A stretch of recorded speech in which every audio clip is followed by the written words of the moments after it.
Good afternoon, readers. Alright, we're going to read a little bit more today, but let's catch up on what we read yesterday.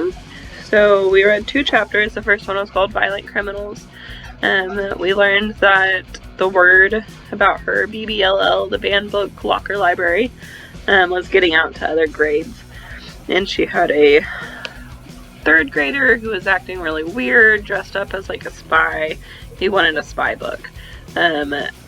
A couple of people kept saying that she should put the list of books that she has on her locker, and she was like, well, that's gonna get me in trouble if someone just comes up and sees it. But then she thought of an idea to do, and instead of saying like, these are the books that I have in my locker, she just typed out banned books at Shelburne Elementary, and she was gonna put a little green dot next to the books that she had in her locker. The second chapter that we read about was called Juvenile Detention, and the girls, Rebecca and Amy Ann, were trying to raise money to get more books for the banned books locker library, and they had a bake sale in the cafeteria, and their principal, Banazaski, but everybody calls her Principal Banana, came up and bought something, but was trying to ask the girls what they were selling the stuff for, and Amy Ann came out and said for buying books, and then she said, oh, why? And she said books for kid prisoners to read in jail. So Principal Banana was like, oh, juvenile delinquents. So that is where we're at. This chapter is called Helen Comes. There was another school board meeting the next month. I didn't go, but I knew what happened. Mrs. Jones argued again that none of the books should be removed from the library, but the school board still agreed with Mrs. Spencer. All the books from her second list were officially banned. The very next day in social studies, Mr. Vaughn told us we were going to start studying the Bill of Rights. The Founding Fathers wrote the Constitution to explain how the new American government would work. But then they realized they needed an extra part to talk about all the freedoms Americans automatically got that the government couldn't take away from them. That's what the Bill of Rights is. It's 10 amendments that protect the natural rights of all citizens. The Constitution was important because it told the world how we were going to run our government, Mr. Vaughn said. The Bill of Rights might be even more important, though, because it said what our new country was going to be about. It said, here are the rights we think are so important that no one can take them away from us, not even the government. We added a lot more later on, but the first 10 are very famous. It was the first document of its kind in the world. For this social studies unit, I'm going to split you up into pairs, Mr. Vaughn told us. Each team will study a different amendment. Your assignment will be to give a presentation to the class that explains what your amendment means. How you do that, what kind of presentation you give, is up to you. Rebecca's hand shot up. Mr. Vaughn, can I do the 6th Amendment, please? Sure, Rebecca, Mr. Vaughn said. He erased something in his notes and wrote in something new. I looked at Rebecca like she was crazy. The 6th Amendment is the right to a trial by jury, she told me, and the right to counsel. Does anyone else have a favorite amendment they want to do? Mr. Vaughn asked. Not surprisingly, no one else did. All right, Mr. Vaughn said. Jana, I want you and Tracy to take the 5th Amendment. Kevin, you and Danny take the 2nd Amendment. I tuned out while Mr. Vaughn gave the other assignments. Rebecca and I had made another $7 in our most recent bake sale, and I was trying to decide whether to buy How to Eat Fried Worms or Anne Frank's The Diary of a Young Girl. They were really hard to compare. Amy Ann, Mr. Vaughn said, are you with us?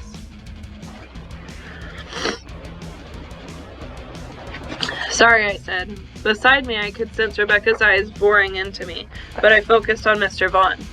I said, I'm assigning you and Trey the 1st Amendment. That all right? Was that all right? Was I all right with working on my social studies project with the son of my arch enemy? The boy who had ratted me out the second I slipped up and mentioned the BBLL? No, I was definitely not all right with that. But instead I said, okay, all right. Everybody get together with your partner and start reading about your amendment, Mr. Vaughn said. I'll be coming around to help. Everybody else got up and put their desks together. I sat where I was and made Trey drag his desk all the way across the room to me. He parked it right up against mine with a thud, making my pencil pop out of its little ditch. Trey stared at his closed notebook. I crossed my arms and stared at my textbook. "You don't like me much, do you?" Trey asked. I wanted to laugh. "Don't like you much," I wanted to say. "Oh my, why would that be, Trey? Maybe because, besides your mom banning my favorite book, you drew that awful picture of me last year?" Trey likes to draw. That's his thing. And I hated to admit it, but he was really good. He was so good that last year, when Trey and I were both in Mrs. Maple's room, he decided he would draw each of us as animals. Mrs. Maple's was a wise old maple tree. Kenny Haskins, who was good at soccer, he drew as a cheetah. Lavina Maddox, who wanted to be a singer when she grew up, he drew as a songbird. Daniel Farrad, who loved the Teenage Mutant Ninja Turtles, he drew as a Ninja Turtle. Everybody loved the pictures he drew of them, except me. The picture Trey drew of Amy Ann Ollinger was a mouse sitting on a book, chewing its tail. He didn't draw me as a cheetah, or a ninja turtle, or a songbird. He drew me as a wimpy little mouse. Trey bent his head down to look up at me, and I realized I hadn't said anything for a long time. "Listen, Amy Ann," he said at last. The room intercom crackled to life, making both of us jump. "Mr. Vaughn," the secretary said, "I'm sorry for the interruptions, but can we please see Jeffrey Gonzalez and Amy Ann Ollinger in the office?" "Ooh," the rest of the class said. Everybody always did that anytime anybody got called to the office, like you were in big trouble. Even if it was just because you had a dentist appointment. But this time, they knew they might be right. Half the eyes in the room were on me, and I knew why. They all knew I ran the BBLL, and they were all thinking the exact same thing I was. Amy Ann is busted. "I'll send them right along, Mrs. Perry," Mr. Vaughn said, motioning at the same time for us to get a move on. My legs felt like jello as I stood. Across the room, Rebecca's and Danny's faces looked like they had just seen Helen's ghost by the pond. I didn't know how I was even going to walk to the door without collapsing. I put my hand on Trey's desk to steady myself, and he looked up at me. "Hope you're not in trouble," he said. "Banana room. Hope you're not in trouble." That rat finked Trey. He knew I was in trouble because he was the one who ratted me out. "Hope you're not in trouble." Ha! Very funny, Trey. I was right where he wanted me to be, walking the long march of death with Jeffrey Gonzalez to the principal's office. I sucked on my braids. The more I thought about it, the madder I got at Trey. "So what if I have a bunch of banned books in my locker? I'm not breaking any rules, Trey." That's what I should have said to him. "Just because your mom took them out of the library doesn't mean I have to take them out of my locker." "I didn't do anything wrong," Jeffrey said. I jumped a little, surprised to hear him say what I was thinking. He clearly thought he was in big trouble too. What he'd been called to the office for, I had no idea. Jeffrey was a small, round Mexican kid with short, spiky hair and Harry Potter glasses. He was quiet, like me, but he was quiet because his brain was always somewhere else. The only time you could ever really get him talking was when you asked him about the science fiction movies he liked. In second grade, Lena Harvey had called him Space Cadet, and the nickname stuck. "I can't have done anything wrong," Jeffrey said. "At least, I don't think so. Did you do anything?" I guess not everybody had heard about the banned books locker library. If he had, he would have known exactly why I was being called to the office. We turned the corner of the 4th grade hall. The office was just a few steps away. As soon as I saw it, all my anger was gone. Rebecca's words came back to me then. Definitely suspended. I didn't want to get suspended. I couldn't get suspended.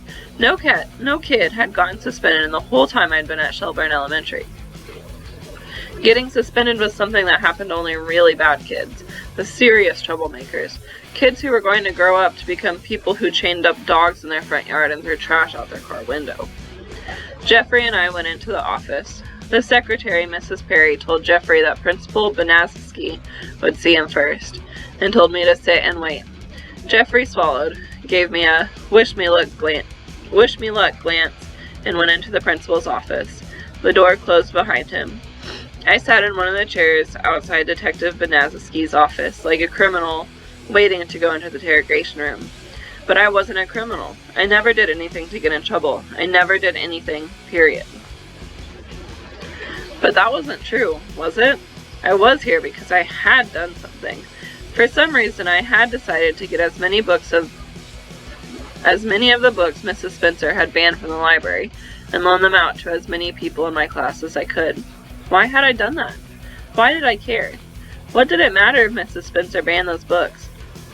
My parents would buy me whatever books I really wanted to read. I sucked on my braids and wondered what had gotten into me. This is why I kept quiet and never did anything. People who said and did whatever they were thinking got into trouble. Principal Benazeski's door opened, and she led Jeffrey out. He looked stunned, like someone had told him there wasn't really such a thing as aliens. "I'm sure your grandmother was a terrific person, Jeffrey," Mrs. Benazeski said, "and I know you'll miss her very much. Go ahead and collect your things. You can wait here until your parents come." Jeffrey nodded, just barely, and left the office without even looking at me. "Miss Ollinger?" Principal Benazeski said, gesturing for me to join her in her office. Any doubt I might have had about why I was called to the office was officially gone. No adult ever called you by your last name unless you were in deep, deep trouble. I stepped through into Principal Benazeski's office. I'd never been in here before. It was a square little room with white cinder block walls and no windows. I thought there might be one of those big mirrors they have in interrogation rooms, where people on the other side can see through. But the only things on the walls were lots of framed certificates and plaques with her name on them, pictures of her family, and bananas. Lots and lots of bananas. There were bananas everywhere. Banana paintings, bananas with arms and legs and faces, monkeys with bananas, banana hats, banana slippers, Banana Republic ads, a collection of those blue stickers that come on bananas, basically anything and everything that said or showed a banana on it. I guess kindergartners had been giving her banana stuff forever. Principal Benazeski told me to sit and sat down behind her banana-decorated desk. "Miss Ollinger, we need to talk about your locker," she said. I'm so sorry. I didn't mean to do anything bad. I just hated it so much that Mrs. Spencer took away my favorite book. At first, all I was going to do was just read all the books she banned, but then I started collecting them, and other people wanted to read them. It wasn't anybody's fault but mine. I swear I'll take them home and never bring another one to school again. Just don't suspend me. That's what I wanted to say, but I was so scared. All I said was, "My locker?" Principal Benazeski leaned forward. "Yes. Specifically, the piece of paper you have taped to the outside of your locker." I blinked. "The piece of paper?" "The one that says books banned at Shelburne Elementary. The list of banned books I put on my locker?" Why was she talking about that? The books inside were the big deal. I felt a little hiccup of hope. Was the list all this was about? Or did Mrs. Benazeski know why I put that list on my locker? I stared at a grinning banana with sunglasses on her desk and hoped she didn't know about the stack of banned books inside my locker. "First," Principal Benazeski said, "I don't like the word banned. Those books weren't banned from the locker. They were removed from the library." "What's the difference?" I asked. I threw her hand over my mouth. Had I said that out loud? What was I thinking? Principal Benazeski's voice got that "you don't know anything" tone adults get when they don't like being questioned. "The difference," Miss Benazeski said, "is that in one case, books are banned arbitrarily." Do you know what arbitrarily means? For no good reason? In a way, yes. It can also mean based on just one person's opinion, not the opinion of others. In this case, the books weren't moved arbitrarily. They were inappropriate, and more than one person agreed that was true. A whole school board, in fact, so they were removed. But it was just one person, Mrs. Spencer, I wanted to say. She didn't like one book, and she got the school board to ban it. Then she helped other people who didn't like other books do the same thing. When there might be lots more people out there who do like them or just don't care. But this time I didn't say anything. Blurting out an objection was one thing, arguing with the principal was another. Still, I didn't see what the difference between banning and removing was. Either way, kids couldn't read them. And that's when I remembered why I started the BBLL, in the first place. Good books shouldn't be hidden away. They should be read by as many people as many times as possible. But that wasn't exactly true. It wasn't just good books that shouldn't be hidden away. It was all books. Any books. It didn't matter what they were about, or whether I liked them, or Mrs. Spencer liked them, or the school board liked them. I was lucky. My parents would buy me any book I wanted if I asked them to. But not everybody's parents would do that. Not everybody's parents could do that. That's what libraries were for. To make sure that everybody else had the same access to the same books everyone else did. That's why I started the Banned Books Locker Library, and that was why I was going to get every last book Mrs. Spencer had banned, even Captain Underpants. I think it's the same thing, I said, out loud. My voice got a little shaky as I spoke, but I kept going. Banning and removing, either way, people can't read them, and that's all that really matters. Principal Benazeski took a deep breath. Regardless, she said, the school board is the ultimate authority here, and they've made their decision and the books have been removed. There's no reason to go advertising it. If there's nothing wrong with it, why do you care if anybody finds out?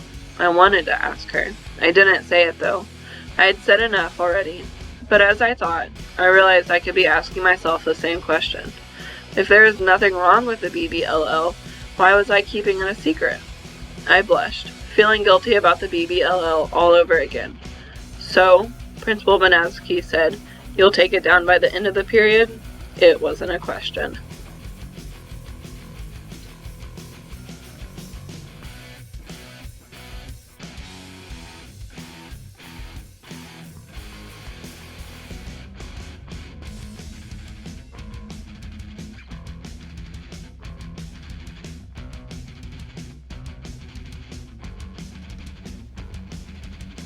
Hey guys, thanks for checking in and watching and listening to the book as we go on. Make sure that you're washing your hands and staying safe and staying clean during this time, and we'll see you when we see you. Bye.